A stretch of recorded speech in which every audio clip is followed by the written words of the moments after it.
What's up, guys? It's Wednesday, June 8th, 2:59 p.m. So I'm decided to make a video for you guys. I'm gonna be doing a tempo fade in this video, otherwise known as a taper fade, more commonly known as a taper, but I think parts of, I don't know if it's in Georgia or Texas where they call them like temp fades or tempo fades, but anyways, that's what we're doing today. If you look at the video, I'm using a wall comb. I'm actually separating the crown. I'm separating the rest of the hair because I'm only going to be dealing with the bottom. He wants to let the top grow out. We're not going to touch that, so we're going to put that aside. He does get his hair perm, so again, like, we don't really want, we're essentially doing an undercut here. An undercut with tapers at the bottom. So I'm going to start with my detachable blade clippers. They have the triple out zero blade on there, which is essentially a zero, and with a 3 guard. So we're doing a 3 guard. So for all you guys that are using guards, this is a regular number 3. So I'm essentially doing a low fade with a number 3, and I'm just cleaning it up because the top there, the area right below the crown, that we're going to keep that thickness. We're just going to be blending the bottom into that hair, and that's his preference. He likes to have it a little longer there, just so when he drops the hair on top, it kind of looks more of a faded look. But now you see me grabbing my other comb, which is great for scissor over comb. And essentially, again, I'm just kind of blending the bottom, the number 3 I did earlier, with the top of the hair. Taking my time. It'll be probably a better idea if I use the thinning shears, honestly. But, I mean, in general, you kind of want to go with I feel you have to go with the regular shears first to get everything pretty even, and then eventually blend the rest. So now I have my trimming clippers or trimmers here by Babyliss. I'm going to set the guideline for the taper, and the area that I'm cutting, obviously that's the area that I want to have bald. So we're doing a bit of a mid taper here with a slight curve in it. So again, before I proceed, whenever we go to the next level, well, first of all, we have to make sure the area that we're dealing with here, that make sure it's all even. Make sure it's all even. It'll save you some time too in the future, so you won't have to come back. But make sure it's even.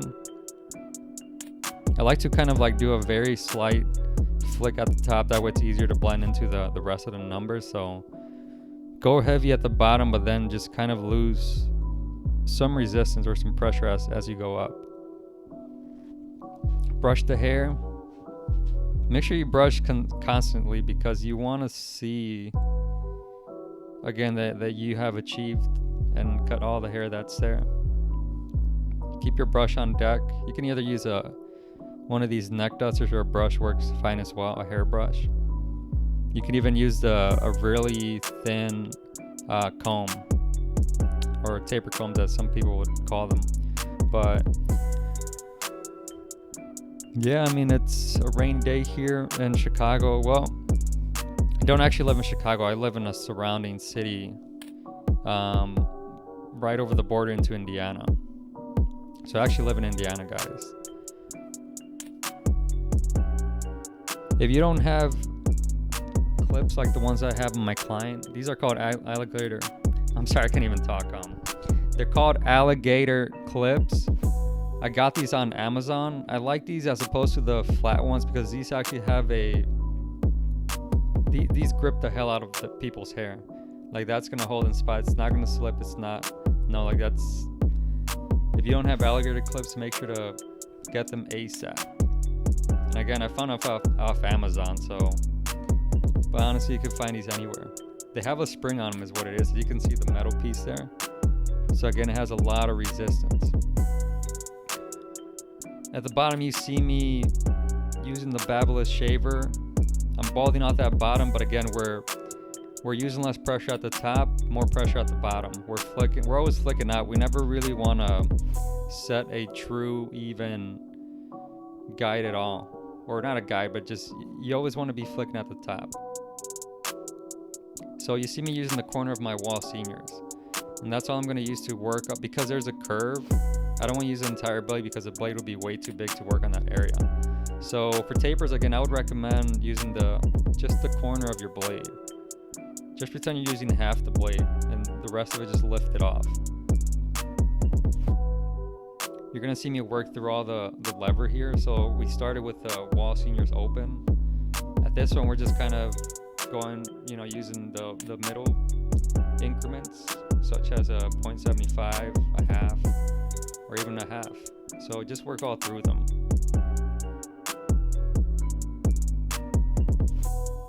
So when we finish that, I'm gonna jump back to my detachable blade clippers. After I finish the fade here. Go back and forth, take as long as you need. If you want to stick around, you can actually see me do his beard too, so I added that piece at the end of it. You don't have to watch it, but if you want to, it's, I do a faded beard on him, so yeah, keep in mind.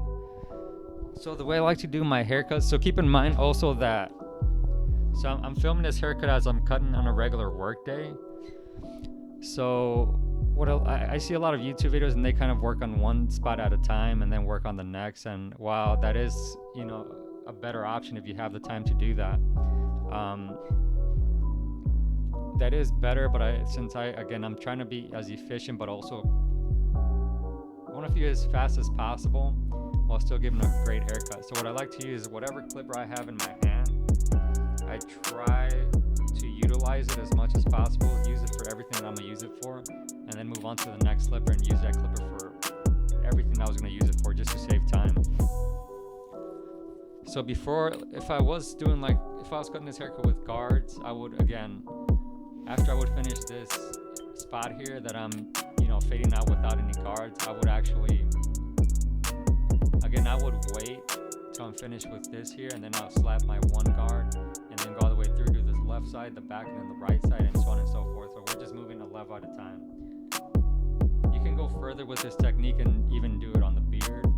Like, sometimes I do it, but I honestly just switch it up a lot. But sometimes I would also, you see me fading here, but I would also do the beard already. But it really depends what kind of day it is. Like, again, I like to switch it up and just, try different things all the time. How do you guys do it? For those of you that don't know, and I probably say this in every video, but I started cutting hair back in 2010. So at this point, I have 12 years of experience. I was a sophomore, so I have 2 years of on and off high school experience, just cutting a lot of family. Not so much consistent, but yeah. And then barber school is when I went to barber school right after I graduated high school. I figured I've been doing that for 2 years already, and why the hell not try to make money out of a skill that I already know. And so when it came senior year, I was just ready to graduate, and yeah, I already know it's going to be a barber. A friend of mine has a barber shop that I was already, guaranteed to work there. Me and my brother got into cutting hair as well, so we were both in barber school together. But yeah, and then I'd say in the public shop, I worked from 2013 to about 2020. I believe the winter of 2020. So I worked at 2 barbershops, and then eventually I just opened up my own little studio that I've made out of I took half of my garage and, basically got it all finished. We put some drywall on there. Not me, but the workers that worked for me. But they put up drywall. If you want to check it out, check out my Instagram. My other videos, I have actually 3 videos of the whole process. I also got the floor done with epoxy and, a bunch of, if you want to check that out, go check them out.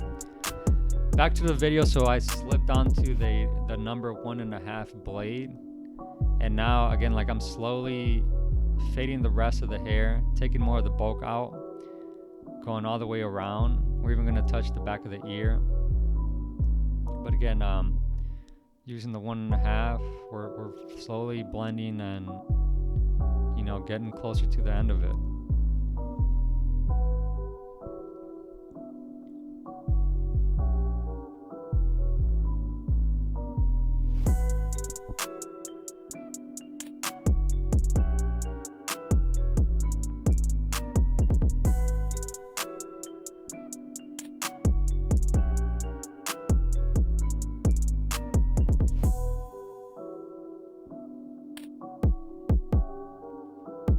Where do you guys cut at? Where are you guys from? Do you cut in a barbershop?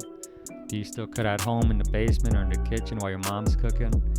Or are you, going to people's houses? I mean, what do you guys would want to do? What kind of? Cause the thing about being a barber is that there's just so many options that you can go about this. You don't necessarily just working at a barbershop is not your only option. Again, the thing that we know but we forget a lot is that we are our own boss, which essentially not so much just at the barbershop with your own schedule, but you're your own boss in the sense of you can do whatever you want with it. I've seen barbers convert a bus into a mobile barbershop and just travel and cut people's hair. I've seen, a person like mine or like me, that I work from home literally in my garage. I've heard of barbers who, turn a spare bedroom into a barbershop. But again, I know a lot of people say working in a barbershop is more professional, and I do agree on that. So I wouldn't recommend opening up your own personal studio, private studio, until you have a great clientele. And on top of that, that clientele has to be people that are more than just your clients. They have to be almost like a friend to you, people that are really cool with you. Because if you think about it, I mean, your boy, let's just say one of your boys that, was your boys before they were a client of yours. These people do not give a fuck where you're cutting at. I don't give a fuck if you're cutting in the bathroom. That dude he knows you're fucking fire. He's gonna get a haircut from you. So if you can get to that level of comfort with a lot of your clients, with most of your clientele, again, your clients are not going to care where you cut hair from. They're really not going to care. They're going to follow where they're most happy. And a lot of times you'll be surprised that some people don't really like to go to public barbershops. I mean, I get why people love to go, because, sometimes there's drama. It's kind of like a social place for some people, and I get that. But if you're more of if you're a client that is more private, that talks, very, very private, or not so much private, but if you're like a therapy to your client and they conversations get real deep, I would say the barber studio is the better option. And again, you don't have to build one. There's depending where you live, they have places where they rent out, private sections like this where you could cut hair out of. But oh man, what were we talking about? Okay, so a lot of people or the people that you that have really deep conversations with, those are people that are really gonna appreciate having the private studio. Because the way I set the schedule, I usually don't want people waiting as I'm cutting a person. So I like it to be just me and the person, so we can talk about literally anything. And I feel like that's some stuff that you do with your close friends too. So you get that atmosphere in here that, I feel a lot of guys, they kind of don't have that, where they, somebody to speak to because of, just the way guys are. Where it's not, manly or to speak about feelings, and you know what I mean. But the people that are gonna really appreciate this are those clients. But again, you're gonna start seeing such a dramatic difference in the relationship you have with your clients, which is such an awesome experience. I can't stress it enough. I'm not trying to preach the whole, the studio route is better. Definitely not. It's really up to you. You can open up a barbershop too if you want. As you can see in the video, I'm lining up the hairline. I like to start off with the side there. Usually I start off on the left side just out of habit, no particular reason. But I like to first set the guideline, then just turn the clipper over like you see right there, and then really get it nice and closer. Remember to always brush the hair off. Brush it off, brush it off. Then we're gonna move to the left side. I know it's a shitty angle, but I hope you guys can see. Also, I have issues with as far as the focus. If you guys have any tips on how I can fix the camera from doing that, please let me know. Again, we're using just the very corner of the blade. You don't need to do anything crazier than that. Brushing all that excess hair off so we can see what we're doing. If there's any extra hair, obviously we take that hair off, but take your sweet time and yeah, treat it like an artwork. Like, don't release it. Don't show your client the piece or the haircut unless you yourself are truly satisfied. A big tip I have for you guys is always, when you're done with the haircut, before you even show it to your client, make sure you look at it first.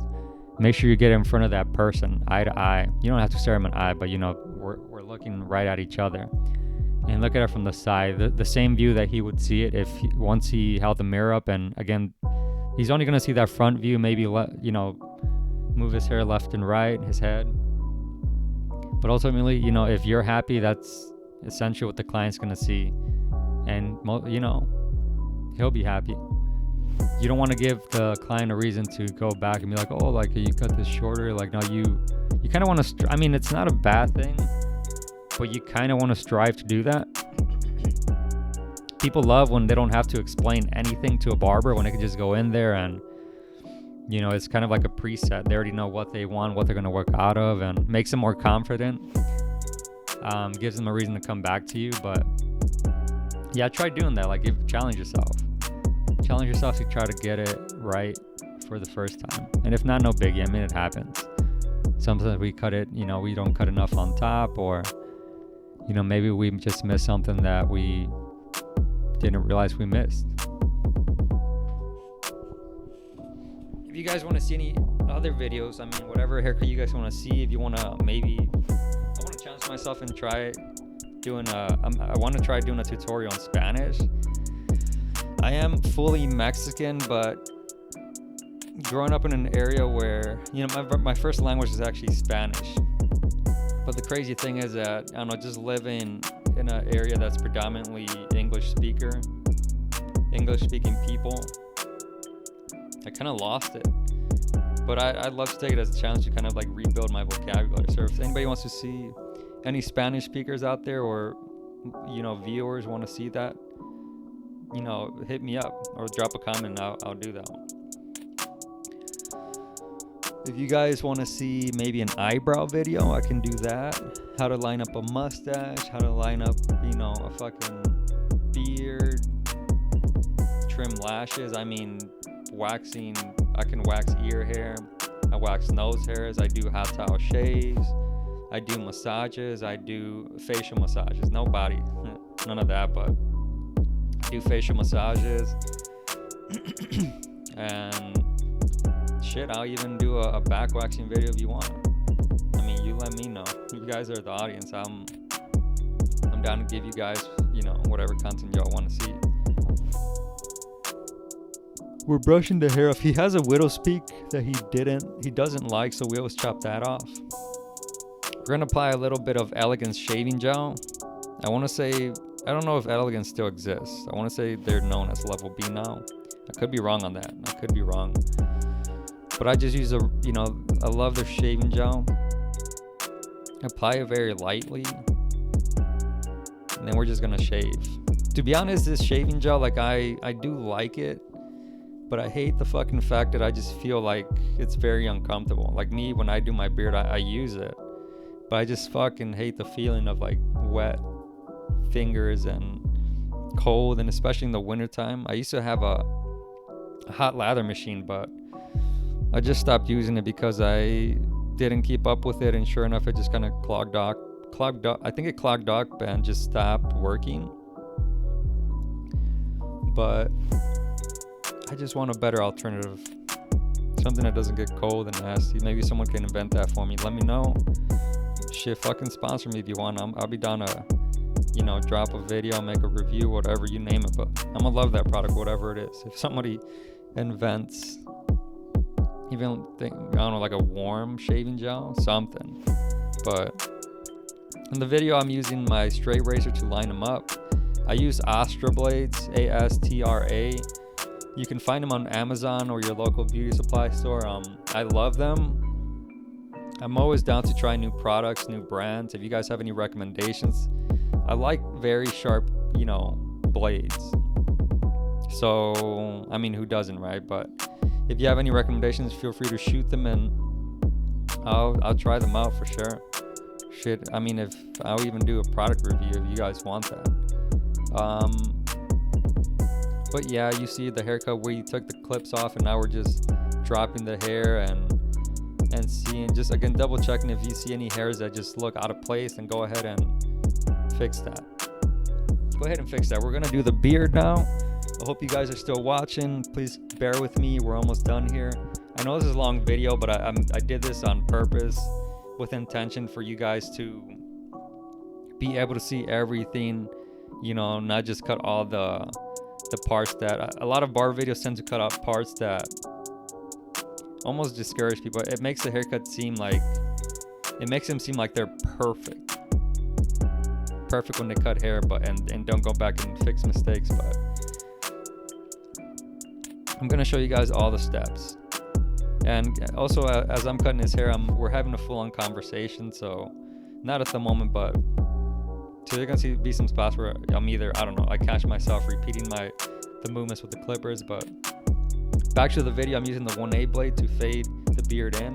I'm also hovering over the longer parts closer to the mouth to kind of get all the scragglies. You don't want to be perfect, because I'm gonna go back at it with the scissors and kind of shape it up like you would an afro or a hedge. I grabbed my cordless wall seniors. Yes, they're seniors. And I'm fading again, going through all the notches and just doing a backwards taper. That's all it is. That's all we're doing here is a backward tapered on our beard. So take all the steps that we did in the regular taper, and you know, throw it backwards. Throw it backwards for a real boy. Grab our shavers, and again we're gonna blend that line out, but we're flicking. We're not so much flicking, but we're going down at it at an angle. So we're getting closer as we put more pressure as we get closer to the top of the beard, if that makes any sense. Again, we're gonna take our time here, and you're gonna see I'm gonna go back and forth, because as you can see, he also has like little small patches in that area that are, you know, you can barely see them, but they are there. We're gonna move to the other side, the left side. We're gonna repeat the same process. We're gonna move the hair out the way. We're gonna comb the hair down. We're gonna grab our outliners. The line should be right around the earlobe, either on top or below it. It really just depends on your client's anatomy. Everybody is built different, so don't try to take a video that you've seen with these, you know, these lines, these layers, basically this whole map on how you should cut a haircut, because every head is person. Every person's head is different. That's the thing, is that I can teach you how to cut hair, but I can't give you the experience or the feel of cutting hair. Also, I can't give you the eye to see if a haircut is good or not. Ultimately, besides learning how to do like some really good tapers, I've seen some tapers, some fades that look like fucking, I mean, pretty perfect, damn near perfect, but because it was kind of arranged in the client's head the way it was, it didn't really go with their, you know, with their skull features, their head features. Keep in mind the head feature. I feel like the most important part that you should look at is the occipital bone, which is right in the back of the head. There's a bone that's protruding just a little bit, right at the bottom, probably like right about ear level. But make sure you keep your face either below or on top of it, or work with it. Work with whatever you think looks best. Drink some water real quick, my throat is dry. So the mustache, we like the length there. So we just took the 1.5 blade, which is again it's similar to the 1A, to the one blade. I'm sorry, the one guard, not senior, I can't talk right. Just going with the grain. Going with the grain.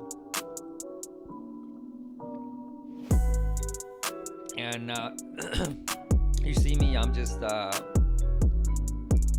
hovering and cutting any stragglers that I see that I don't feel like should be there.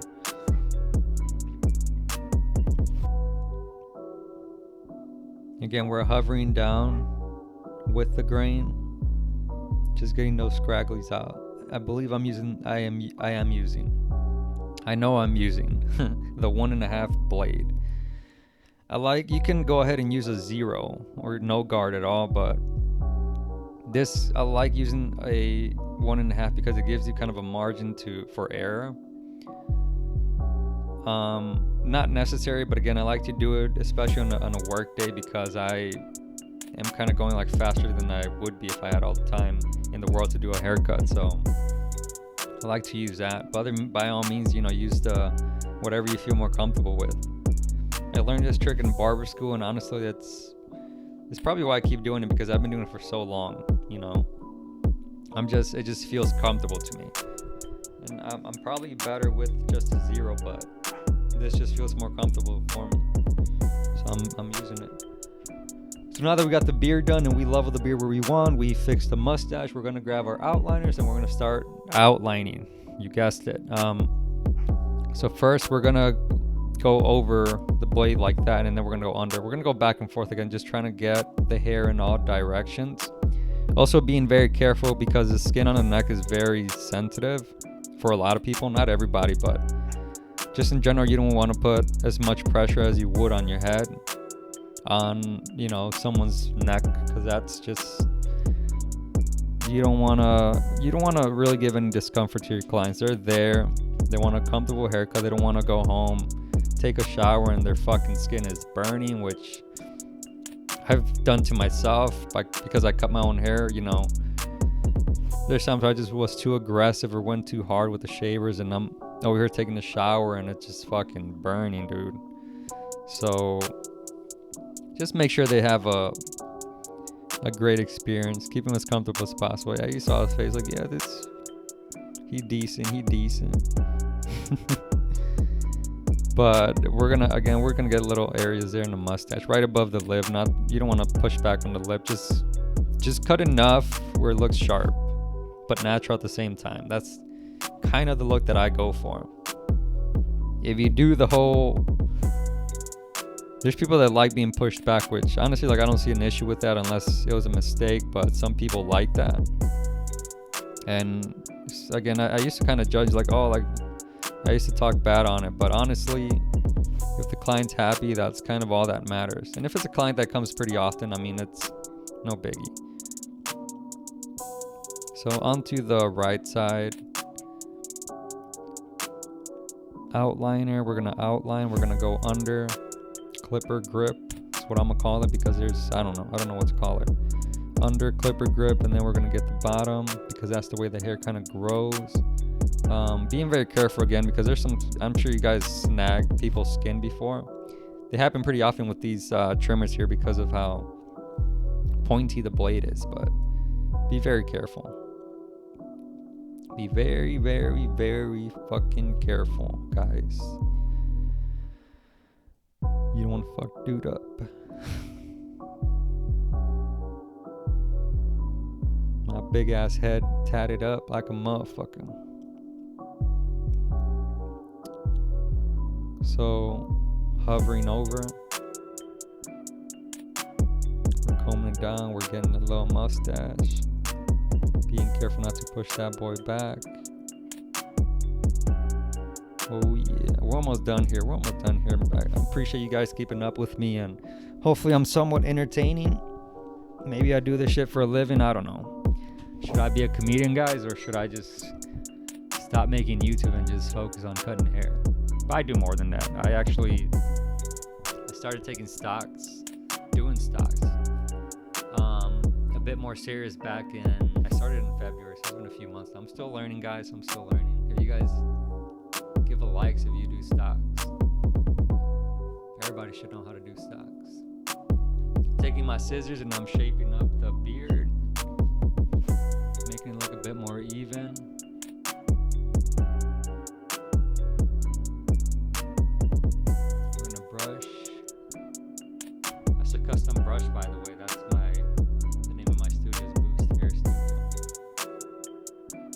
particular shavers, we're not going to shave with the razor. I actually have a separate service if people want it. If people want a razor shave the entire facial hair, that's my hot towel or hot steam. I use a steamer when I do hot towel shaves, so I call it the steam shave. I only shave with razors when I do a steam shave. However, I do shave the bottom using the gel, but as far as the neckline, I just use a regular shaver. It's easy. It's very easy. Kind of a standard, I believe, in a regular beard trim facial service. So we're gonna get that again, being very thorough. There's some hairs that you probably missed that you didn't cut short enough for the shavers to pick up. So don't worry about it. Just keep going. Don't waste time going back and forth and grabbing the clippers. Just get it later when you shave the face. Just kind of go on the neck and just get one little hair. Try not to glide on the skin. Just pick it out if that means, without cutting the dude. But you know what I mean.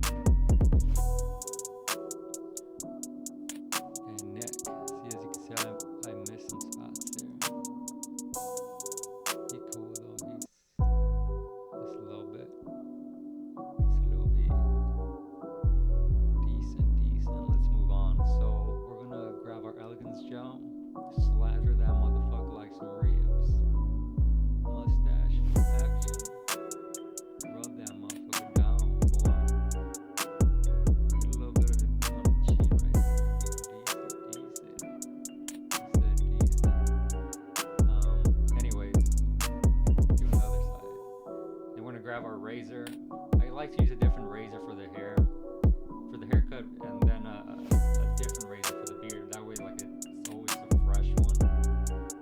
Fresh, it comes out, especially on the beard. I mean, if you're doing the mustache, use a fresh. You don't want to use, I don't care how used it is, don't use a used razor on the mustache. Especially, somebody with thick hair, because that's going to yank or just be very uncomfortable. So use a fresh blade between haircuts and beards. Just an advice, just a tip.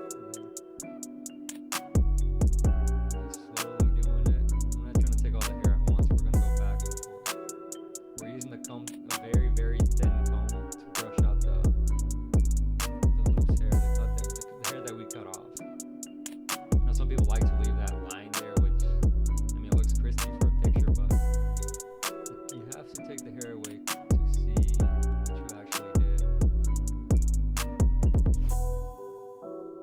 Again, we're going back, get it nice and smooth. We're leaving it, again, we line up where it's sharp, but as close to natural as possible. Especially, I like to leave mustaches natural. I don't like to do the whole thin, Sharpie, Prince mustache. I'm not hating, but you into that's on you, bro. You good. So if you're happy, I'm happy, but I don't do the whole Prince mustache stuff. Unless they want it, as long as the client is happy, I'm fine with that. Make sure to get that below eye hair, that cheek hair. Be careful you don't cut them there, because you do have that bone there that gives that area a bit of a, curve. But again, we're using the comb to combing the hair off that we just shaved. Taking our time, going back and forth, do it hair by hair. That's looking real good. You want to make it look as if you use a CD, to stencil out the hair. You want it to be round from the corner above the eyebrow all the way to the corner of the mouth. You just want a whole half circle there. That's what I like to do. That's how you know it's even. So now we just have the mustache and kind of go back and look at it, and we're basically done, guys. So bear with me. I think we have a couple more minutes. I'm glad you guys are watching. If you guys are new, if you guys want to see more content like this, just feel free to fucking subscribe and check me out, because your boy is over here trying to make a living off doing this. So I appreciate it. Take care, guys.